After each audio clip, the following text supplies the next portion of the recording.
ओम शांति। आज है 31 अक्टूबर, शिव बाबा की साकार मुरली। आज मीठे बाबा कहते हैं, मीठे बच्चे ऑर्डर करो कि ये भूतों तुम हमारे पास आ नहीं सकते। हे भूतों, तुम हमारे पास आ नहीं सकते। तुम उनको डराओ तो वो भाग जाएंगे। प्रश्न: ईश्वरीय नशे में रहने वाले बच्चों के जीवन की शोभा क्या है? उत्तर: सर्विस ही उनके जीवन की शोभा है। जब नशा है कि हमें ईश्वरीय लॉटरी मिली है तो सर्विस का शौक होना चाहिए, परंतु तीर तब लगेगा जब कोई अंदर भूत नहीं होगा। प्रश्न: शिव बाबा का कहलाने वाले बच्चा कहलाने के हकदार कौन है? उत्तर है, जिन्हें निश्चय है कि भगवान हमारा बाप है। हम ऐसे उच्च बाप के बच्चे हैं। ऐसे नशे में रहने वाले लायक बच्चे ही शिव बाबा का बच्चा कहलाने के हकदार हैं। अगर करेक्टर ठीक नहीं, चलन रॉयल्टी की नहीं, तो शिव बाबा का बच्चा नहीं कहला सकते। ओम शांति। शिव बाबा याद है, स्वर्ग की बादशाही याद है। यहाँ जब बैठते हो तो दिमाग में आना चाहिए, हम बेहद के बाप के बच्चे हैं और नित्य बाप को याद करते हैं। याद करे बिगर हम वर्षा ले नहीं सकते। काहे का वर्षा? पवित्रता का। तो उसके लिए ऐसा पुरुषार्थ करना चाहिए, कभी भी कोई विकार की बात हमारे आगे आ नहीं सकती। सिर्फ विकार की भी बात नहीं, एक भूत नहीं, परंतु कोई भी भूत आ नहीं सकता। ऐसा शुद्ध अहंकार रहना चाहिए। बहुत ऊंचे ते उच्च भगवान के हम बच्चे है ना, ऊंचे ते उच्च ठहरे ना। बातचीत चलन कैसी रॉयल होनी चाहिए, बाप चलन से समझते हैं। ये तो बिल्कुल ही वर्थ नॉट ए पेनी है। मेरा बच्चा कहलाने का भी हकदार नहीं। लौकिक बाप को भी नालायक बच्चे को देख अंदर में ऐसे होता है, यह भी बाप है। बच्चे जानते हैं बाप हमको शिक्षा देते हैं, परंतु कोई कोई ऐसे हैं जो बिल्कुल समझते नहीं। बेहद का बाप हमको समझा रहे, ये निश्चय नहीं, नशा नहीं। तुम बच्चों का दिमाग कितना उच्च होना चाहिए। हम कितने उच्च बाप के बच्चे हैं। बाप कितना समझाते हैं। अंदर में सोचो, हम कितने ऊंचे ते उच्च बाप के बच्चे हैं। हमारा कैरेक्टर कितना ऊंचा होना चाहिए। जो इन देवी देवताओं की महिमा वो हमारी होनी चाहिए। प्रजा की थोड़ी ही महिमा है। एक लक्ष्मी नारायण को ही दिखाया तो बच्चों को कितनी अच्छी सर्विस करनी चाहिए। इन लक्ष्मी नारायण दोनों ने यह सर्विस की है ना। दिमाग कितना ऊंचा चाहिए। कई बच्चों में तो कोई फर्क ही नहीं, माया से हार खा लेते हैं तो और ही जायज़ी बिगड़ जाते हैं। नहीं तो अंदर में कितना नशा रहना चाहिए। हम बेहद के बाप के बच्चे हैं। बाप कहते, सबको मेरा परिचय देते रहो। सर्विस से ही शोभा पाएंगे, तभी बाप के दिल पर चढ़ेंगे। बच्चा वो जो दिल पर, बाप के दिल पर चढ़ा हुआ हो। बाप का बच्चों पर कितना लव होता है। बच्चों को सिर पर चढ़ाते हैं, इतना मोह होता है, परंतु वह तो है हद का मायावी मोह। ये है बेहद का। ऐसा कोई बाप होगा जो बच्चों को देख खुश ना हो। माँ बाप को तो अतः खुशी होती है। यहाँ जब बैठते हो तो समझना चाहिए, बाबा हमको पढ़ाते हैं। बाबा हमारा ओबीडिएंट टीचर है। बेहद के बाप ने ज़रूर कोई सर्विस की होगी, तब तो गायन है ना। कितनी वंडरफुल बात है, कितनी उनकी महिमा की जाती है। यहाँ बैठे हो तो बुद्धि में नशा रहना चाहिए। बाबा कहते, सन्यासी तो है ही निवृत्ति मार्ग वाले, उन्हों का धर्म ही अलग। यह भी अब बाप समझाते हैं। तुम थोड़े ही जानते थे सन्यास मार्ग को, तुम तो गृहस्थ आश्रम में रहते, भक्ति आदि करते थे, तुमको फिर ज्ञान मिलता है, उनको तो ज्ञान मिलने का है नहीं। तुम कितना उच्च पढ़ते हो और बैठे कितनी साधारण हो। नीचे दिलवाड़ा मंदिर में भी तुम नीचे तपस्या में बैठे हो, ऊपर में बैकुंठ खड़ा है। ऊपर बैकुंठ को देख मनुष्य समझते हैं स्वर्ग ऊपर में है। तो तुम बच्चों के अंदर ये सब बातें आनी चाहिए कि यह स्कूल है, हम पढ़ रहे हैं। कहाँ चक्र लगाने जाते हो तो भी बुद्धि में ये ख्याल चले तो बहुत मज़ा आएगा। बेहद के बाप को तो दुनिया में कोई जानते नहीं। बाप के बच्चे बनकर और बाप की बायोग्राफी को न जाने, ऐसा भुट्टू कभी देखा है? बुद्धू न जानने के कारण कह देते हैं भगवान तो सर्वव्यापी है, भगवान को ही कह देते हैं आपे ही पूज्य आपे ही पुजारी। तुम बच्चों को अंदर में कितनी खुशी होनी चाहिए। हम कितने पूज्य पुजारी थे, फिर हम पुजारी बने। जो शिव बाबा तुमको इतना ऊंचा बनाते हैं, फिर ड्रामा अनुसार तुम ही उनकी पूजा शुरू करते हो। इन बातों को दुनिया थोड़े ही जानती है कि भक्ति कब शुरू होती है। बाप तुम बच्चों को रोज रोज समझाते रहते हैं। यहाँ बैठे हो तो अंदर में खुशी होनी चाहिए। हमको कौन पढ़ाते हैं? भगवान आकर पढ़ाते हैं। ये तो कभी सुना भी नहीं होगा। वह तो समझते हैं गीता का भगवान श्री कृष्ण है, तो श्री कृष्ण ही पढ़ाता होगा। अच्छा, श्री कृष्ण भी समझो तो भी कितनी उच्च अवस्था होनी चाहिए। एक किताब भी है मनुष्य मत और ईश्वर मत का। देवताओं को तो मत लेने की दरकार ही नहीं। मनुष्य चाहते हैं ईश्वर की मत। देवताओं को तो मत अगले जन्म में मिली थी, जिससे उच्च पद पाया। अभी तुम बच्चों को श्री मत मिल रही है श्रेष्ठ बनने के लिए। ईश्वरीय मत और मनुष्य मत में कितना फर्क है। मनुष्य मत क्या कहती है, ईश्वरीय मत क्या कहती है? तो बाबा कहते जरूर ईश्वरीय मत पर चलना पड़े। कोई से मिलने जाते हैं तो कुछ भी ले नहीं जाते, याद नहीं रहता किसको क्या सौगात देनी चाहिए। ये मनुष्य मत और ईश्वरीय मत का कंट्रास्ट बहुत जरूरी है। तुम बच्चे थे तो असुरी मत थी और अभी ईश्वरीय मत मिली है, उनमें कितना फर्क है। ये शास्त्र आदि सब मनुष्यों के ही बनाए हैं। बाप कोई शास्त्र पढ़कर आते हैं क्या? बाप कहते मैं कोई बाप का बच्चा हूँ क्या?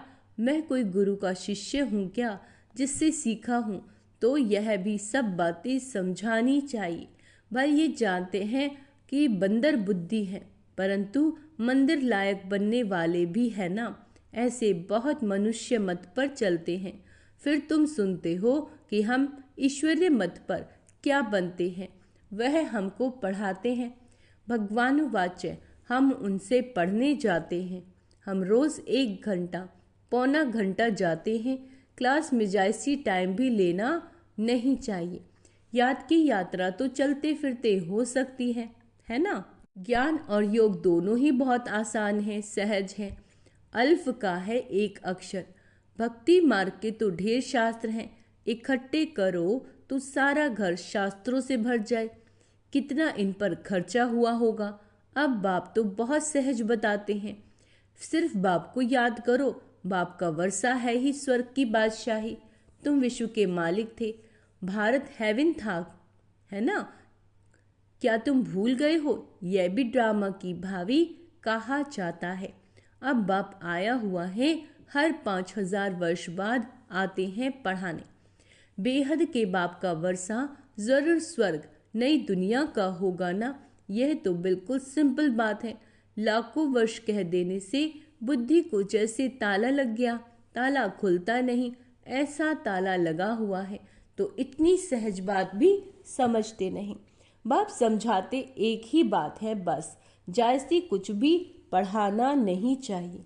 यहाँ तुम 1 सेकंड में किसी को भी स्वर्गवासी बना सकते हो, परंतु यह स्कूल है, इसीलिए तुम्हारी पढ़ाई चलती रहती है। ज्ञान सागर बाप तुम्हें ज्ञान तो इतना देते हैं जो सागर को स्याही बनाओ। सारा जंगल कलम बनाओ तो भी अंत नहीं हो सकता। ज्ञान को धारण करते कितना समय हुआ। भक्ति को आधा कल्प हुआ। ज्ञान तो तुमको एक ही जन्म में मिलता है। बाप तुमको पढ़ा रहे नई दुनिया के लिए। उस जिस्मानी स्कूल में तो तुम कितना समय पढ़ते हो, 5 वर्ष से लेकर 20-22 वर्ष तक पढ़ते रहते हो। कमाई थोड़ी और खर्चा बहुत करेंगे तो घाटा पड़ जाएगा। बाप कितना सॉल्वेंट बनाते हैं, फिर इंसॉल्वेंट बन जाते हैं। अभी भारत का हाल देखो क्या है। फलक से समझाना चाहिए, माताओं को खड़ा होना चाहिए। तुम्हारा ही गायन है वंदे मातरम। धरती को वंदे मातरम नहीं कहा जाता, वंदे मातरम मनुष्य को किया जाता है। बच्चे जो बंधन मुक्त हैं वही यह सर्विस करते हैं। वह भी जैसे कल्प पहले बंधन मुक्त हुए थे वैसे होते रहते हैं। अबलाओं पर कितने अत्याचार होते हैं जानते हैं। हमको बाप मिला है तो समझते हैं बस अब तो बाप की सर्विस करनी है। बंधन है, बाबा कहते ऐसे कहने वाले रीढ़ बकरियां हैं। गवर्नमेंट कभी कह नहीं सके कि तुम ईश्वरीय सर्विस ना करो। बात करने की हिम्मत चाहिए ना। जिसमें ज्ञान है वह तो इतने में सहज बंधन मुक्त हो सकते हैं। जज को भी समझा सकते हैं। हम रूहानी सेवा करना चाहते हैं। रूहानी बाप हमको पढ़ा रहे हैं। क्रिश्चियन लोग फिर भी कहते हैं लिबरेट करो, गाइड करो, बनो। भारतवासियों से फिर भी उन्हों की समझ अच्छी है। तुम बच्चों में जो अच्छे समझदार हैं उनको सर्विस का बहुत शौक रहता है। समझते हैं ईश्वरीय सर्विस से बहुत लॉटरी मिलनी है। कई तो लॉटरी आदि को समझते नहीं, वहाँ भी जाकर दास दासी बनेंगे। दिल में समझते हैं अच्छा दासी ही सही, चंडाल ही सही, स्वर्ग में तो होंगे ना। उन्हों की चलन भी ऐसी देखने में आती है। तुम समझते हो बेहद का बाप हमको समझा रहे। ये दादा भी समझाते हैं। बाप इन द्वारा बच्चों को पढ़ा रहे। कोई तो इतना भी समझते नहीं। यहाँ से बाहर निकले खल्लास, यहाँ पर बैठे भी जैसे कुछ समझते नहीं। बुद्धि बाहर भटकती धक्का खाती रहती है, एक भी भूत निकलता नहीं। पढ़ाने वाला कौन और बनाते क्या है। साहूकारों के भी दास दासियां बनेंगे ना। अभी भी साहूकारों के पास कितने नौकर चाकर रहते हैं। बाबा कहते सर्विस पर तो एकदम उड़ना चाहिए। तुम बच्चे शांति स्थापन अर्थ निमित्त बने हो। विश्व में सुख शांति स्थापन कर रहे हो। प्रैक्टिकल में तुम जानते हो हम श्रीमत पर स्थापन कर रहे हैं। इसमें अशांति कोई होनी नहीं चाहिए। बाबा ने यहाँ भी बहुत ऐसे अच्छे अच्छे घर देखे हुए हैं। एक घर में 6-7 बहुएं इकट्ठे इतने प्यार से रहती हैं, बिल्कुल शांति लगी रहती है। बोलते थे हमारे पास तो स्वर्ग लगा पड़ा है। कोई खिटखिट की बात नहीं, सब आज्ञाकारी हैं। इस समय बाबा को भी सन्यासी ख्यालात थे। दुनिया से वैराग्य रहता था। अभी तो यह है बेहद का वैराग्य। कुछ भी याद न रहे। बाबा तो नाम सब भूल जाते हैं। बच्चे कहते बाबा आप हमको याद करते हैं। बाबा कहते हमको तो सबको भूलना है, ना बिसरो ना याद करो। बेहद का वैराग्य है ना, सबको भूलना है। हम यहाँ के रहने वाले थोड़े ही हैं। बाप आया हुआ है अपना स्वर्ग का वर्षा देने। बेहद का बाप कहते मुझे याद करो तो तुम विश्व के मालिक बन जाओगे। यह बैज बहुत अच्छा है समझाने के लिए। कोई मांगे तो बोलो समझ कर लो। इस बैज को समझने से तुमको विश्व की बादशाही मिल सकती है। शिव बाबा इस ब्रह्मा द्वारा डायरेक्शन देते हैं, मुझे याद करो तो तुम यह बनोगे। गीता वाले जो हैं वो अच्छी रीति समझ लेंगे, जो देवता धर्म के होंगे। कोई कोई प्रश्न पूछते हैं देवताएं गिरते क्यों हैं। अरे यह चक्र फिरता रहता है, पुनर्जन्म लेते लेते नीचे तो उतरेंगे ना। चक्र तो फिरना ही है। हर एक के दिल में यह आता ज़रूर है, हम सर्विस क्यों नहीं कर सकते। ज़रूर मेरे में कोई खामी है। माया के भूतों ने नाक से पकड़ा हुआ है। अब तुम बच्चे समझते हो हमको घर जाना है, फिर नई दुनिया में आकर हम राज्य करेंगे। तुम मुसाफिर हो ना, दूर देश से यहाँ आकर पाठ बजाते हो। अभी तुम्हारी बुद्धि में है, हमको अमर लोक जाना है, ये मृत्यु लोक खल्लास हो जाना है। बाप समझाते तो बहुत हैं, अच्छी रीति धारणा करना है, इसको फिर उघाड़ते रहना चाहिए, यह भी बाप ने समझाया है। कर्म योग, कर्म भोग की बीमारी उथल खाएगी, माया सताएगी, परंतु मूझना नहीं चाहिए। थोड़ा कुछ होता है तो हैरान हो जाते हैं। बीमारी में मनुष्य और भी भगवान को जास्ती याद करते हैं। बंगाल में जब कोई बहुत बीमार होता है तो उनको कहते हैं राम बोलो राम बोलो।